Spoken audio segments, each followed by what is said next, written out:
السلام عليكم. لا تنسوا الاعجاب بالفيديو والاشتراك في القناة تشجيعا لنا لنستمر بنشر المزيد ان شاء الله.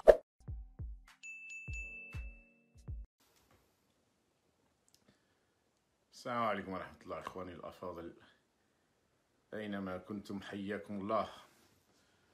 نحن اليوم العظيم، اليوم المبارك، اليوم 15 من انتفاضتكم الرائعة، من انتفاضتكم الباهرة، من انتفاضتكم التي سيتوقف التاريخ أمامها طويلا وطويلا جدا، ليحكي كيف أن شعبا تحرك بطريقة وكأن هناك أيادي خفية فعلا، ولكن هذه الأيادي كانت تنظم ذلك الشيء الرائع برغم بعض الأشياء اللي قام بها بعض البلطجية سأتحدث عليها فيما بعد.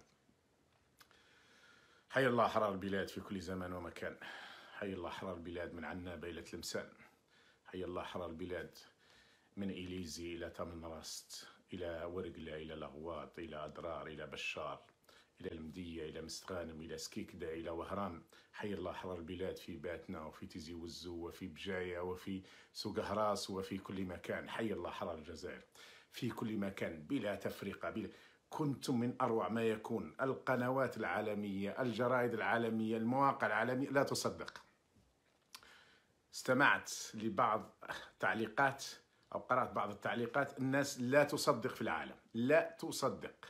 لا يمكن أن يكون هذا شعب بالنسبة إليهم كما يقولون هذا شعب مسلم وعربي وغمزيغي، لا يمكن، يعني شعب متخلف كما كانوا ينظرون إلينا. لا يمكن أن يكون هذا هو الشعب الجزائري بالنسبة إليهم. صورة الجزائر تتغير رأسا على عقب. صورة الجزائر اليوم تعود وكأنها صورة، لا أقول لي سويدي أو سويسري، صورة لإنسان من نوع آخر. صورة الجزائر اليوم في العالم أجمع تبدلت بشكل دراماتيكي راديكالي. حي الله أحرار الشعب.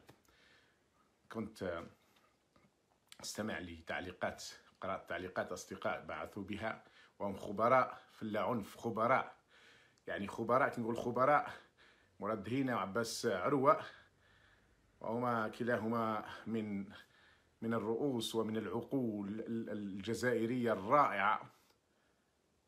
مراد هينا خريج الMIT وفي الفيزياء النووية في 87. MIT هي أكبر جامعة أمريكية وربما الأكبر في العالم.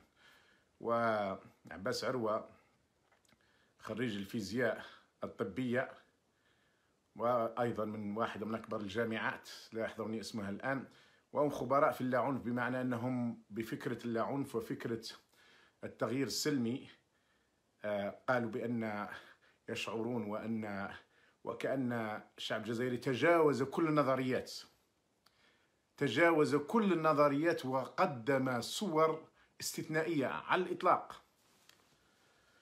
صراحة يحق لنا أن نفتخر أننا جزائريون، يحق لنا أن نفتخر وأن تقال الأشعار وأن ترفع الأناشيد وأن ترفع الأعلام أننا جزائريون أحرار.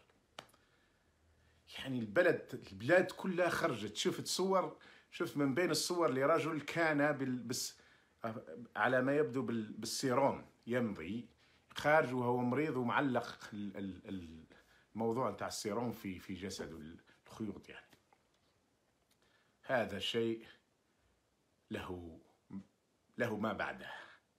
هذه العقلية، هذا الوعي الذي ينتشر الآن. كنت أقرأ في التعليقات يقولون للناس أنك تضربه يقول لك اسمح لي. الجزائري اللي نعرفوه اللي ينفجر بأي لحظة، ينفجر بأي سبب، يغضب، أحيانا يقول كلام بذيء، أحيانا صراحة يقول الناس في هذه الاحتجاجات أنتم راكم تعيشونها وتمرون ونحن قلوبنا معكم، وإن كان يمنعنا السفهاء اللصوص من دخول وطننا. يقولون أنك أنت تضرب ويقول لك اسمح لي. شفتوا كيف ممكن أن يحدث انقلاب في العقول؟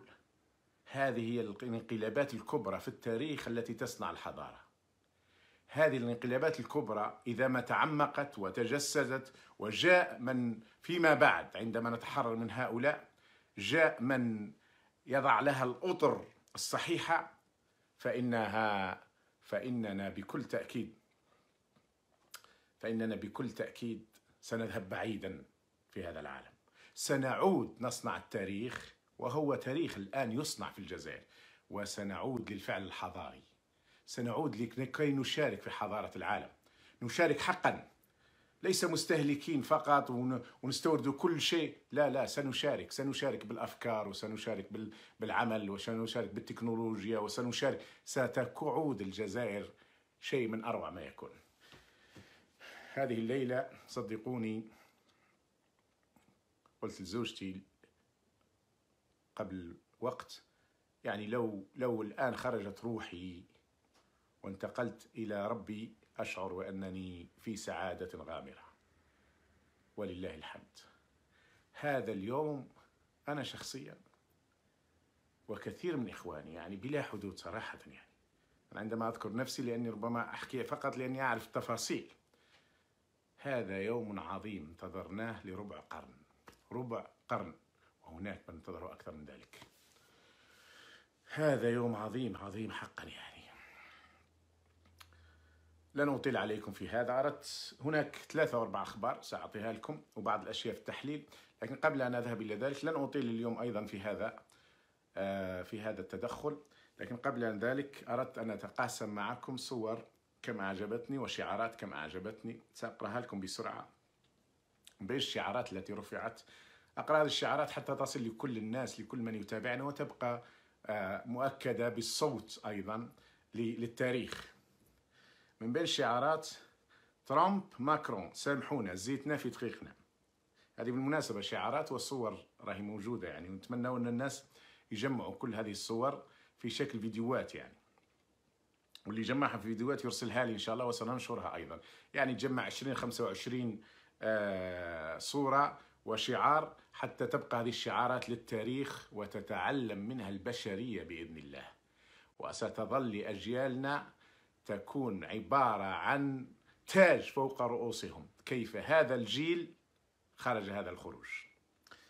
لا واشنطن لا باريس، الشعب يقرر من هو الرئيس أو يقرر الرئيس. كي نشوف الشيطان ما وسوس لحتى واحد للشغب، نفهم باللي حتى إبليس راهو ضد العودة الخامسة. يعني أبدع الجزائريين صراحة بشكل عجيب. يعني ماكرون روتشيلد ترامب اوت l'Algérie aux Algériens سيستم ديكونيكتي. ورقلة العشرية ما تخوفناش والخامسة ما تلزمناش.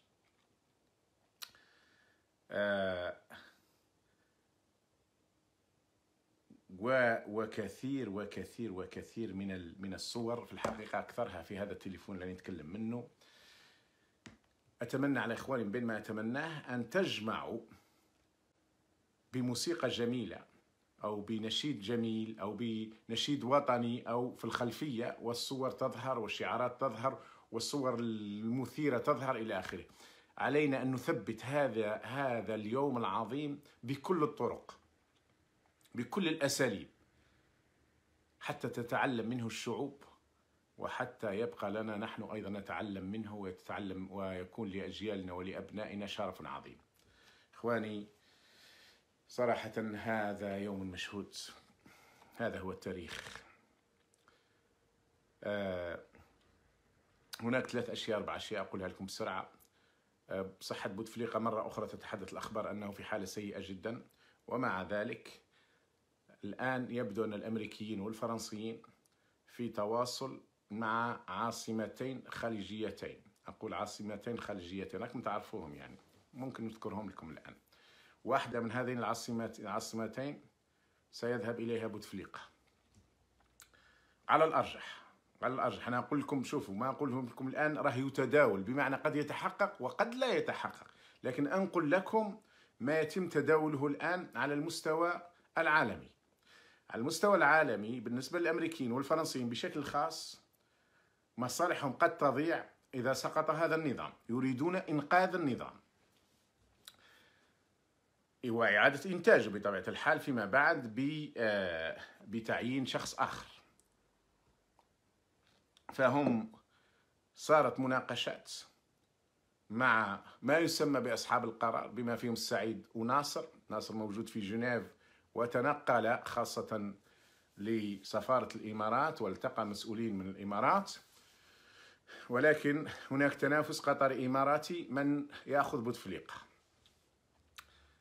يبدو أن الفرنسيين والأمريكيين تحدثوا مع العاصمتين ليأتوا بأفضل الشروط لعائلة بوتفليقة، يعني بوتفليقة عبد العزيز ومعاه خاوته ومعاه خاوته كلهم، وربما يختاروا بعض الأشخاص المقربين منهم يروحوا معهم. هذا الوضع تضغط به القوى الغربية الآن حتى لا تسقط العصابة، تريد أن تنقذ النظام من نفسه. هذا الوضع في الجزائر اليوم بطبيعة الحال. الجنرالات أصحاب القرار كما يسمون أنفسهم كانوا يتابعوا في كل ما يحدث، كان ينقل لهم على المباشر. كاين عناصر المخابرات وعناصر اللي كانت تتصور مباشرة وترسل كما كنا احنا نشوفوا، كانوا هما يشوفوا، لكن طبعا هما بأدوات أكثر متطورة إلى آخره، صرفوا عليها كثير من الأموال، فكانوا يشوفوا. كانت هناك أيضا طائرات حوامات، كان هناك حتى درونز اللي الناس ما تشوفهمش بالعين المجردة مباشرة، لكن كانوا على مستوى عالي، يعني لأنهم جابوا تكنولوجيا مراقبة كبيرة جدا، لكنهم لا يفهمون كيف يديرون أي شيء على كل حال، لكن كانوا يتابعون. وما أقولش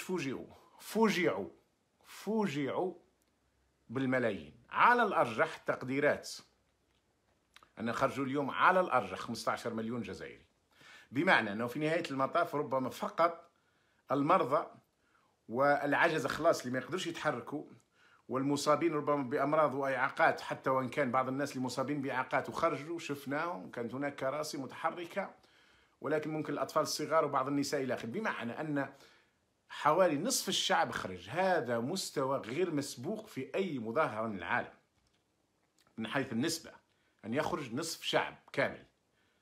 ومع ذلك ستعتبر هذه المظاهرة وسيؤرخ لها في كل العالم على أنها كانت واحدة من أكبر المظاهرات التي شهدها القرن ال21، هذا إن لم يكن حتى قبل ذلك قليلا. يعني هذه واحدة من أضخم المظاهرات التي يشهدها بلد. إذن الجماعة نتاع الجنرالات كاين رأيين، أنا كنت قلت لكم عليه، وقلت لكم أنا في رأي متشدد يقوده قايد صالح، ورأي أقل تشددا يقوده آخرين. بالنسبة إليهم الآن عندنا من هنا إلى أقصى تقدير الجمعة ستتم الإطاحة ببوتفليقة باسم المادة 102. هذا قرار أمريكي فرنسي وهم يضغطون من أجل. طبعا القرار الأمريكي الفرنسي مرة أخرى أؤكد لكم أنه ليس لمصلحة الشعب الجزائري وليس في خاطر الشعب الجزائري. بالنسبة إليهم هذا قد يخفف الغضب الشعبي. طبعا قناعتي الراسخة أن الغضب الشعبي لن يتوقف، لأن استبدال مجرم بمجرم لن يؤدي إلى نتيجة، ونبقى ندور في اسماء فارغة. ولذلك كان الموقف اليوم، ولا خلي هذا نتحدث عليه شوية بعد شوية تاع الغدير. يعني إذا قلت الجناحين تاع قايد صالح من جهة مش الجناحين، الطرفين أصحاب القرار. قايد صالح يقود التيار المتشدد الموالي تماما لبوتفليقة ويقول لهم أنا أعطيت كلمتي ولا أستطيع، ومجاهد، كل الكلام الفارغ اللي يكرروه. فهو ما زال يقول دعونا ننتظر حتى الجمعة القادمة. لكن الرأي الآخر من الجنرالات من أصحاب القرار مدعوم بأمريكا وفرنسا يقول لا، خروج اليوم الناس انتهى الموضوع، لا يمكن أن يبقى البلد بهذه الطريقة، لأنكم قد تفقدون النظام، كل النظام. فهم سيعلنون في اليومين 3 4 حسب ما يجري غدا وبعد غد، وحسب موضوع العصيان المدني الذي سيبدأ يوم الأحد بإذن الله 10 مارس. إذن في هذه الحالة هل سيعجلون بالإعلان أن بوتفليقة غير مؤهل؟ طبعا يخرجوا عن طريق المجلس الدستوري. المجلس الدستوري يخرج، يجوا في التلفزيون يديروا كونفيرنس دو بريس وكذا، ويقولوا أن المجلس الدستوري قرر ورأى بعد أن طلع على الملفات الطبية وأن بوتفليقة غير مؤهل، وبالتالي تلك إشارة لتطبيق المادة المعروفة ب 102. الوضع تجاوز المادة 102. المادة 102 كان أمامكم قبل فترة، الآن خلاص بعد هذه الملايين المملينة اللي خرجت لم تعد القضية 102. قايد صالح يريدها أن يذهب حتى الجمعة القادمة، جنرالات آخرين يريدونها أن تكون غدا أو بعد غد أو يوم الاثنين على أقصى تقدير. سنرى حجم الضغوطات عليهم ومن سيفعل أكثر، خاصة إذا ما انتشرت المظاهرات غدا السبت والأحد أيضا. هذا وفي هذه الحالة كما قلت على الأرجح الآن تنافس إماراتي قطري من يأخذ بوتفليقة عنده. هذا فيما يتعلق بهذا الموضوع. الآن هناك موضوعين أو ثلاثة بسرعة أيضا حتى لا أطيل عليكم. الموضوع الأول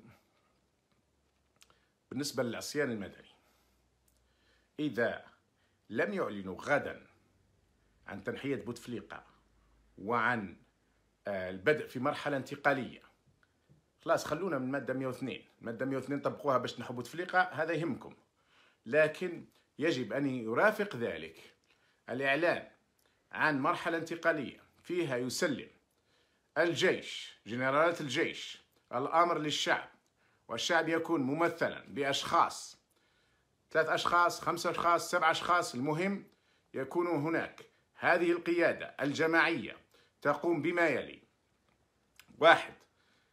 اختيار أشخاص لحكومة مؤقتة انتقالية أو مؤقتة تدير شؤون البلاد، وتتم الإطاحة بحكومة أويحيى، ويتم منعهم من الخروج. كل المسؤولين من أويحيى وانزل يمنعون من الخروج، لأنه فيما بعد عليهم أن يثبتوا، خاصة في قضايا النهب، خلونا من الأشياء الأخرى، على الأقل قضايا المال. إذن تكون هناك حكومة مؤقتة تدير شؤون البلاد، 1. 2. يعلن الأمر الثاني وهو مجلس تأسيسي لإنشاء دستور جديد يمثل الجزائريين ويعبر عنهم حقا مهما اختلفت مشاربهم وقناعاتهم وأفكارهم السياسية، ولكن يكون في خدمة البلاد. الأمر الثالث أن يكون هناك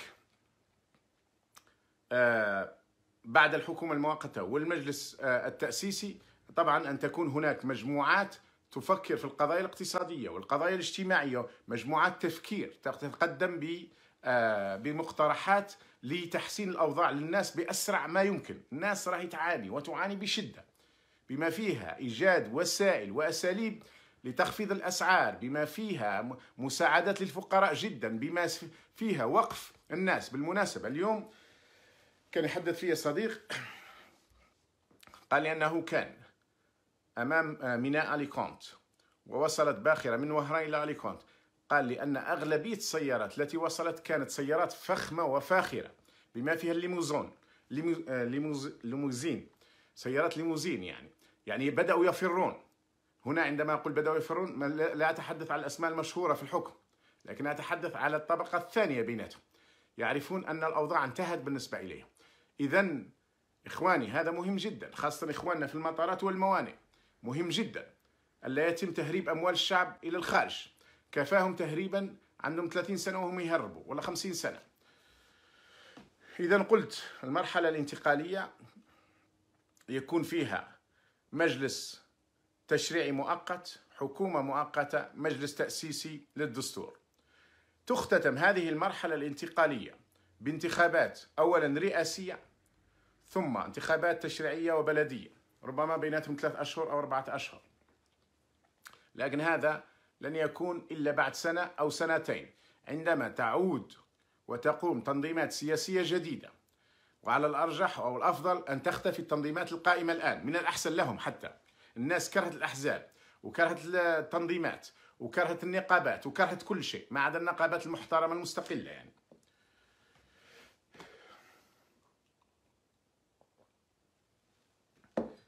إذن هذا هو في اعتقادي واعتقاد كثير من الأحرار ما يجب فعله، وأنا هنا لا أدخل في التفاصيل سيأتي وقتها، لكن هذا هو ما يجب فعله في الأيام القادمة. لن نقبل بتطبيق المادة 102 فقط ورحيل بوتفليقة. بوتفليقة كان أصلا راحل منذ 6 سنوات و7 سنوات، وكان خلف الستار من مافيا تحكم باسمه.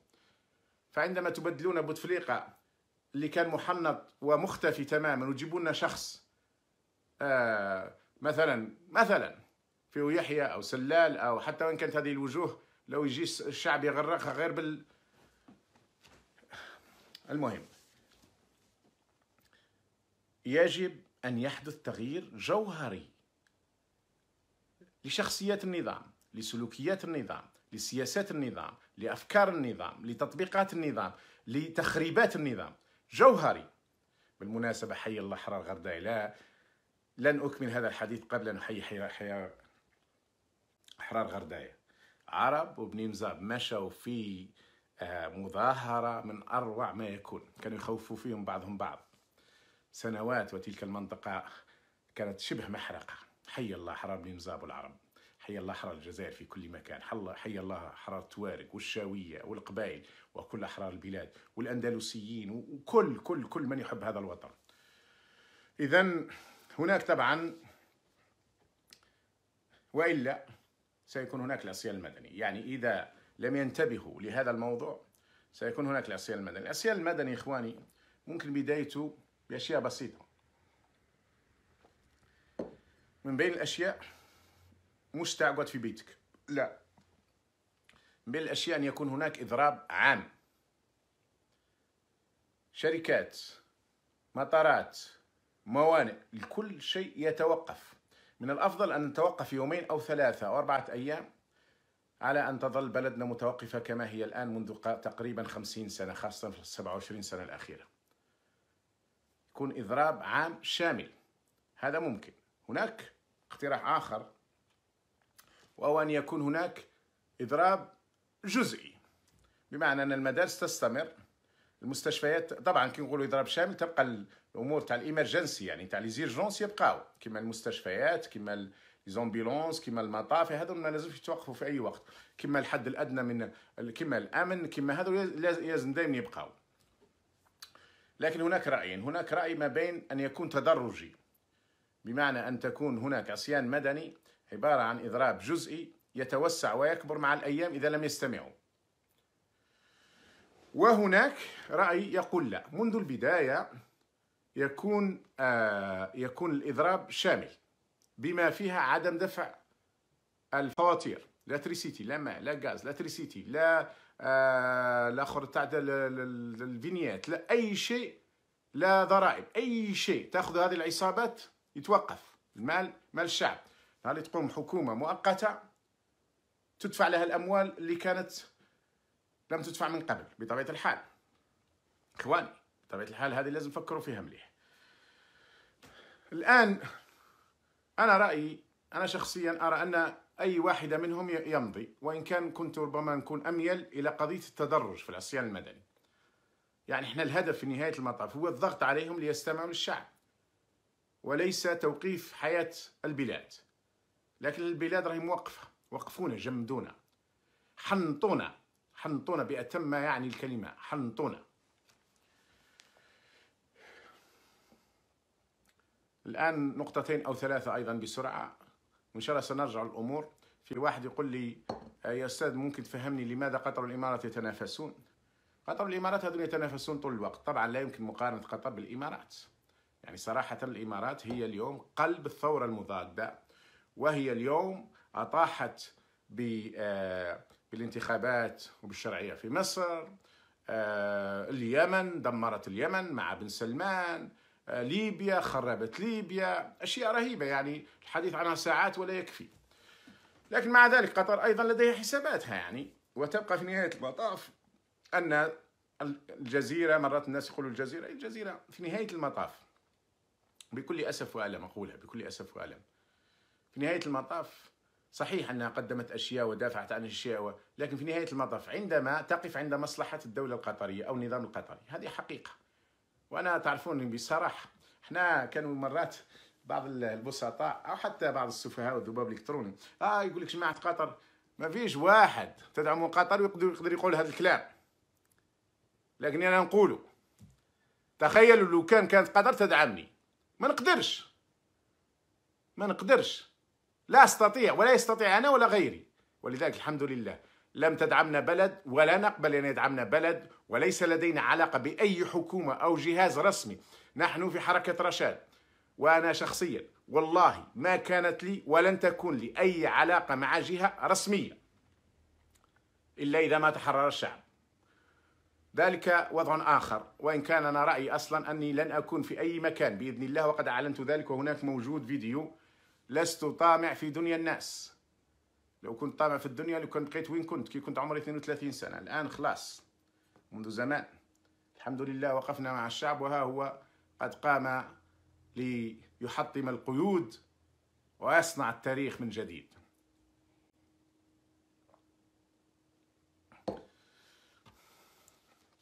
الذباب الإلكتروني ما زال يقول لك واش راك تشرب؟ قلنا لكم 70 مرة يا جماعة الذباب الإلكتروني، أنا لا أشرب الخمر، حتى لو كان جاموش حرام ما نشربوش، لأنه يذهب العقل، وأنا إنسان لا أريد لعقلي أن يذهب، هذا ماء بالعسل.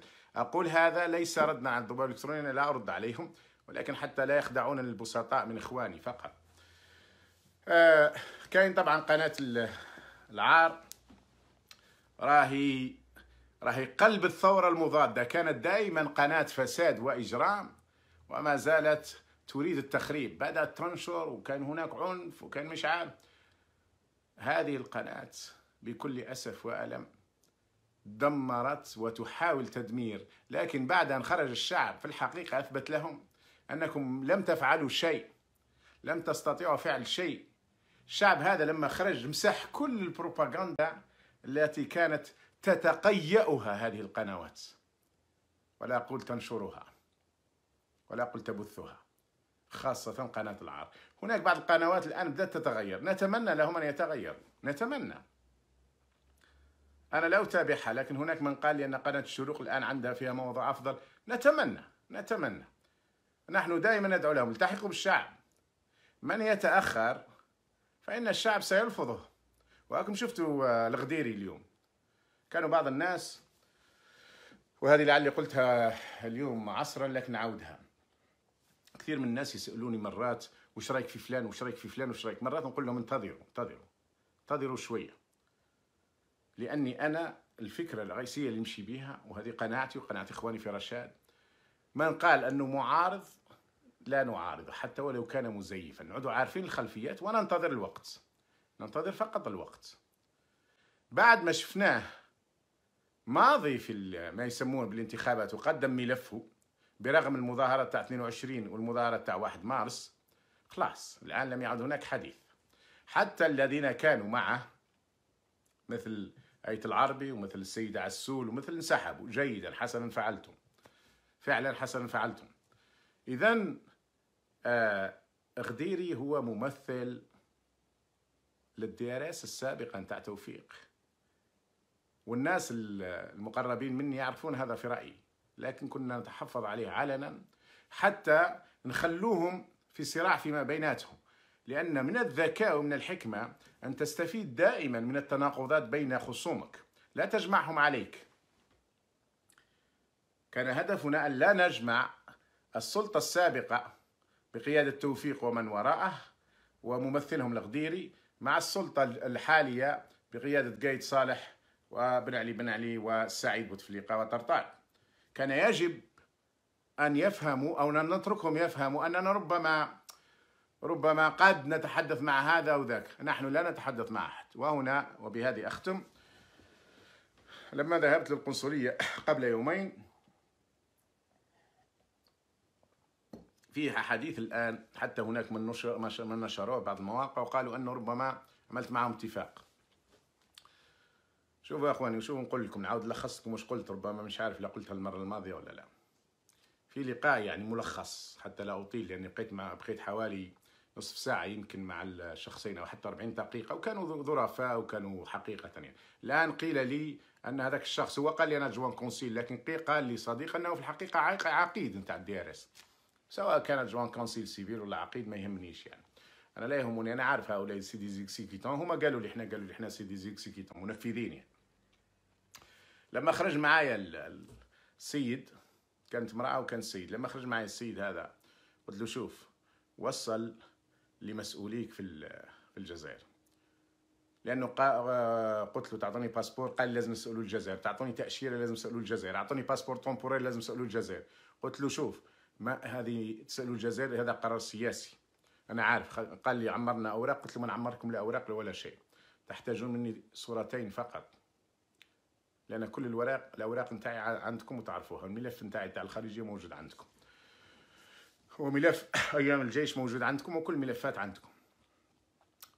قلت له شوف، قل لهم أنا سآتي الجزائر، سآتي عبر الحدود التونسية، عبر الحدود المالية، عبر الحدود النيجيرية، عبر أي حدود أستطيع أن أدخل منها، أو حتى إذا لزم الأمر سآتي بالبوطي من إيطاليا ومن إسبانيا.